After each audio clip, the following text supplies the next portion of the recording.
तो जी आज का क्लास का टॉपिक है इंडो पैसिफिक और हम इसको साइनो यूएस कोल्ड वार के सेंस में देखेंगे। और जी इससे रिलेटेड जो है मैं आपको ब्रीफ करता रहूंगा।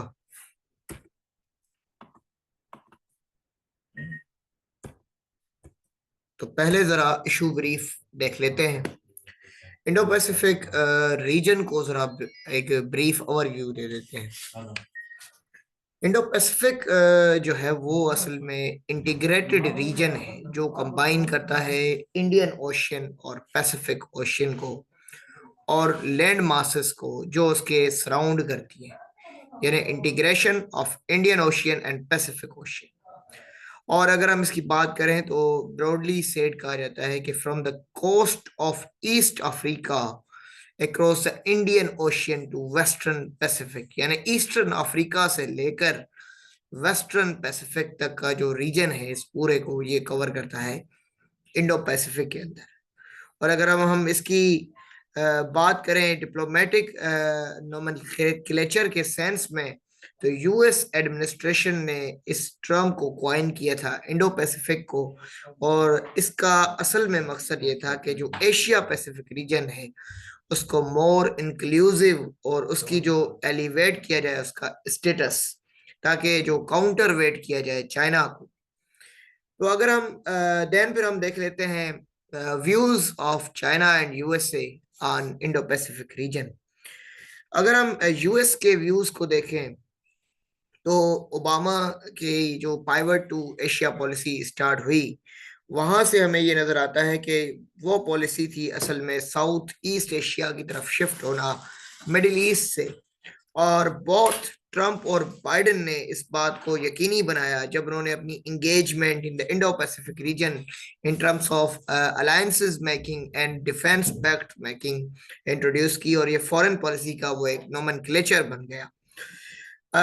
ऑल्दो देयर इज कोई कंसेंसस नहीं है रीजनल कंट्रीज के बीच में, लेकिन यहाँ पर ज्योग्राफिकल जो एरिया है उस रीजन का जो है वो इंडो पैसिफिक क्लासिफाइड करता है। चाइना व्यू करता है इस इंडो पैसिफिक टर्म को, कि चाइना कहता है कि ये असल में यूएस की फॉरेन पॉलिसी का एक एजेंडा है, ताकि जो रीजनल अलाइज हैं उनकी स्ट्रेटेजिक एम्बिशन को बेनिफिट किया जाए और इसको यूटिलाइज किया जाए फॉर काउंटरिंग चाइना। और अगर हम इसमें इंडिया और जापान के व्यूज देख लें इंडो पैसिफिक में, तो इंडिया और जापान जो है इंडो पैसिफिक को इनका इनकैप्सुलेट करते हैं दोनों कॉन्टिनेंट्स को, यानी एशिया और अफ्रीका को।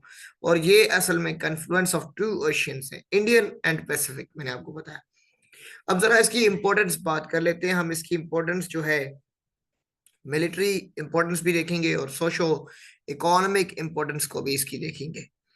तो जी अगर इसके बारे में रॉबर्ट कैपलन ने कहा था अपनी एक किताब में कि इंडियन ओशियन रीजन जो है वो असल में सेंटर स्टेज होगा 21st सेंचुरी का, और जो भी इस पर रूल करेगा वो असल में जो है वो वर्ल्ड का एक हेजिमोन राइज होगा। और फिर अगर हम इसकी सोशो इकोनॉमिक इंपॉर्टेंस को देखें, तो अगर हम यूएस को कंसीडर करें तो यहाँ यूएस के मुताबिक 7 में से 10 लार्जेस्ट स्टैंडिंग आर्मीज हमें यहाँ मिलती है। दुनिया की 10 बड़ी जो आर्मीज है उनमें जो है उनमें से 7 जो है वो स्टैंडिंग है इस रीजन के अंदर। और दुनिया की 1/3 जो ग्लोबल शिपिंग लाइन्स हैं वो साउथ चाइना सी से पास होती हैं। ठीक है। उसके बाद अगर हम बात करें तो 38 कंट्रीज हैं जो कि इसका पार्ट है रीजन का। और 44 जो है परसेंट ऑफ अर्थ एरिया जो है ना, टोटल सरफेस एरिया को ये इंडियन ओशियन रीजन कवर करता है। और इंडो पैसिफिक जो कंट्रीज हैं वो दुनिया की जो जीडीपी है वर्ल्ड की 62% जो है उसमें कंट्रीब्यूट करती हैं। और दुनिया की जो 64% पॉपुलेशन है उस पॉपुलेशन की जो एरिया होम है वो भी यही जो है मैंने जैसे बात की कि 44% जो है ये अर्थ टोटल सरफेस एरिया है। और फिर 50% ग्लोबल ट्रेड जो होती है वाटर्स की, दुनिया की पूरी जो ट्रेड होती है 50% वो दोनों यही इंडियन ओशियन और पैसिफिक ओशियन के थ्रू होती है। अच्छा जी, ये तो थी इसकी सोशो इकोनॉमिक इम्पोर्टेंस। अब जरा हम इसकी जो है मिलिट्री इम्पोर्टेंस को देख लेते हैं।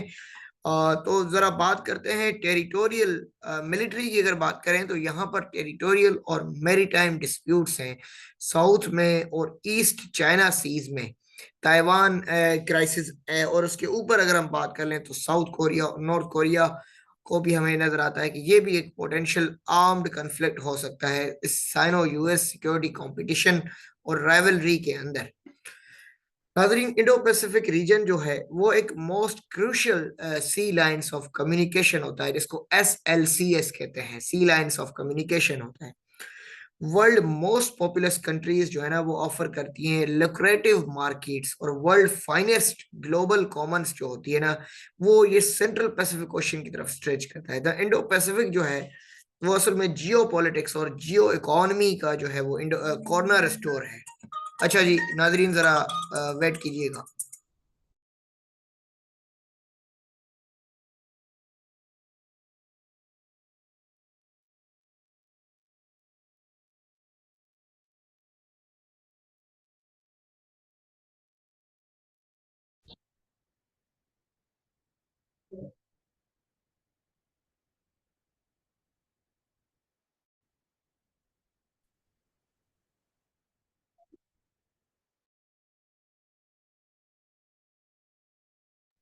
तो जी हम बात कर रहे थे नाजरीन की क्रिटिकल सिग्निफिकेंस इंडो पैसिफिक की जो है वो जियो पॉलिटिक्स और जियो इकोनॉमी के डोमेन में हमें यहाँ पर नजर आती है। तो अगर हम बात करें यूएस चाइना के सेंस में, तो अब हम जरा रीसेंट डेवलपमेंट्स क्या हुई हैं उसके सेंस में हम बात कर लेते हैं। जी क्वेश्चन है किसी का? आवाज कट हो रही है अभी तक? क्लियर है? जी आपको 2-1 मिनट जो है ना डिस्टरबेंस होगी, आप जरा म्यूट कर लें जरा। मैं 1-2 मिनट मुझे लगेगा, जस्ट मुझे वेट।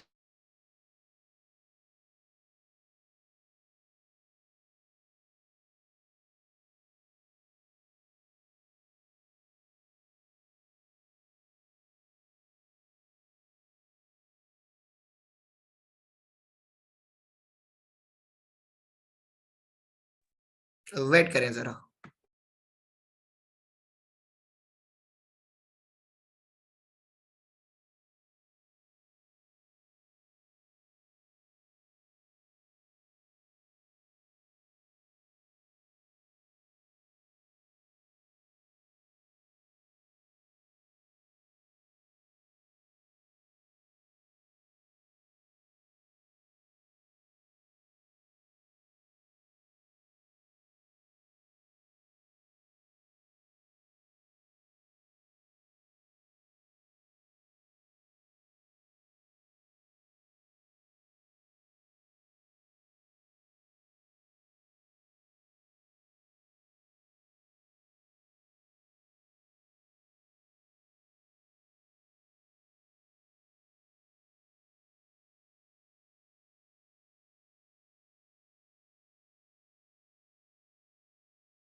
कर दियो।